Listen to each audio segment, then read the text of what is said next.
सुप्रभात बच्चों। मैं अरविंद कुमार, हिंदी शिक्षक, आज आप सबों को शब्द और उसके प्रकार के संबंध में बताने जा रहे हैं। शब्द ध्वनियों के मेल से बने सार्थक वर्ण समुदाय को शब्द कहते हैं। एक बार फिर से सुने। शब्द ध्वनियों के मेल से बने सार्थक वर्ण समुदाय को शब्द कहते हैं। सामान्यतः शब्द दो प्रकार के हैं, सार्थक और निरर्थक। सार्थक शब्दों के अर्थ होते हैं और निरर्थक शब्दों के अर्थ नहीं होते।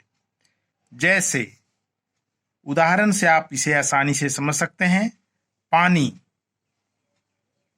पानी शब्द का अर्थ हो, पानी सार्थक शब्द है और नीपा, नौ दीर्घिकार पो आकार, नीपा निरर्थक शब्द, चूंकि इसका कोई अर्थ नहीं होता है। उत्पत्ति की दृष्टि से शब्दों के चार भेद हैं: तत्सम, तद्भव, देशज एवं विदेशी। तत्सम शब्द, किसी भाषा के मूल शब्द को तत्सम शब्द कहते हैं। तत्सम का अर्थ ही है उसके समान या ज्यों का त्यों। दूसरे शब्दों में भी इसे हम व्यक्त कर सकते हैं। संस्कृत के वे शब्द जो बिना किसी परिवर्तन के हिंदी में ज्यों का त्यों प्रयोग किए जाते हैं उन्हें तत्सम शब्द कहते हैं। जैसे आम्र तत्सम शब्द है और उसका हिंदी में जब हम लिखते हैं तो आम लिखते हैं। संस्कृत में अग्नि तत्सम शब्द हुआ और वही हिंदी में लिखते हैं तो उसको आग लिखते हैं। तद्भव संस्कृत के वे शब्द जो हिंदी में कुछ परिवर्तन के साथ प्रयोग किए जाते हैं तद्भव शब्द कहलाते हैं।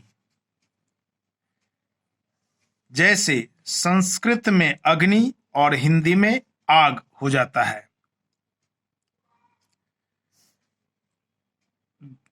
देशज, अपने देश में बोलचाल से बने शब्द को देशज कहते हैं। जैसे पगड़ी, लोटा इत्यादि। विदेशी, विदेशी भाषाओं से हिंदी में आए शब्दों को विदेशी शब्द कहते हैं। जैसे अमीर, किशमिश, कायदा इत्यादि।